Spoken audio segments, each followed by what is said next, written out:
প্ৰতি বছৰৰ দৰে অসমতো ক্লাছ 9ৰ ছাত্ৰ ছাত্ৰীসকলক আমি বিনামূলীয়া চাইকেল বিতৰণ কৰিম।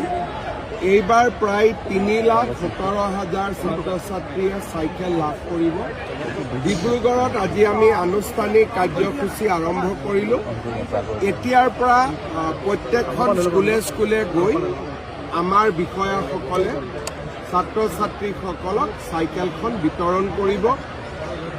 এই ষ্টুডেণ্টৰ কাৰণে লোৱা বিভিন্ন আঁচনিৰ কাৰণে অসমত ড্ৰপ আউটৰ সংখ্যা বহুখিনি কমি গৈছে। মই ভাবোঁ যে 5-6 বছৰ যদি আমি এনেকৈ নিৰন্তৰভাৱে কাম কৰি থাকিব পাৰোঁ, অসমৰ শিক্ষাত আমি এটা নতুন পৰ্যায়লৈ লৈ যাব পাৰিম। মই শিক্ষা বিভাগ শিক্ষামন্ত্ৰী ৰণোজ পেগু ডাঙৰীয়াক ধন্যবাদ জনাইছোঁ। কালিলৈ বহু প্ৰত্যাশিত জুবিন গাৰ্গৰ হত্যাকাণ্ড চাৰ্জশ্বিট দিয়া অসমবাসীয়ে এইটো SIT-য়ে চাৰ্জশ্বিট দিব, চাৰ্জশ্বিট আদালতে পৰীক্ষা কৰিব আৰু দোষীক আদালতে শাস্তি দিব। ন্যায় প্ৰক্ৰিয়াৰ ওপৰত আমি আস্থা ৰাখিব লাগে।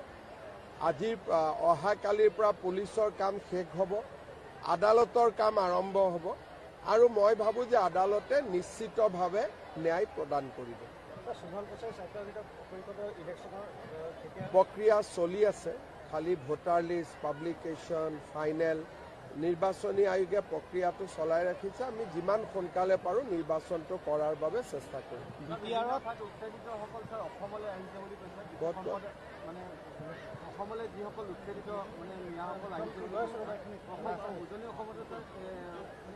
আমি আহিব দিব নালাগে আৰু যদি উজনি অসমতো কোনোবা মাটিত বহি আছে, যেনেকৈ আমি উৰিয়াম ঘাটত কৰিলোঁ আৰু 2-3টা জেগাত কৰাৰ প্লেনিং আমাৰ আছে, য'তে বহিব আমি তাতেই উচ্ছেদ কৰিম। খালি মানুহে ভাড়াঘৰ দিব নালাগে, মানুহে আশ্ৰয় দিব নালাগে। মানুহে যদি নিজৰ ভাড়াঘৰ দিয়ে তেতিয়াতো আৰু আমি উচ্ছেদ কৰিব নোৱাৰোঁ। সেইকাৰণে যোৱাকালি মোৰ ভাষণত মই কৈছোঁ যে চৰকাৰে অকলে অসমক সুৰক্ষিত কৰিব নোৱাৰে, সকলোৱে তাত অৱদান জনাব লাগিব। ভাড়াতীয়াই ভাড়া দিব নালাগিব, ইণ্ডাষ্ট্ৰিয়েলিষ্টে কাম দিব নালাগিব, ঠিকাদাৰে কাম দিব নালাগিব। মানুহে নিজৰ মাটিত খেতি কৰিবৰ কাৰণে অচিনাকি মানুহক মাতিব নালাগিব। ই এটা জাতীয় প্ৰতিৰোধ এটা গঢ়ি উঠিব লাগিব।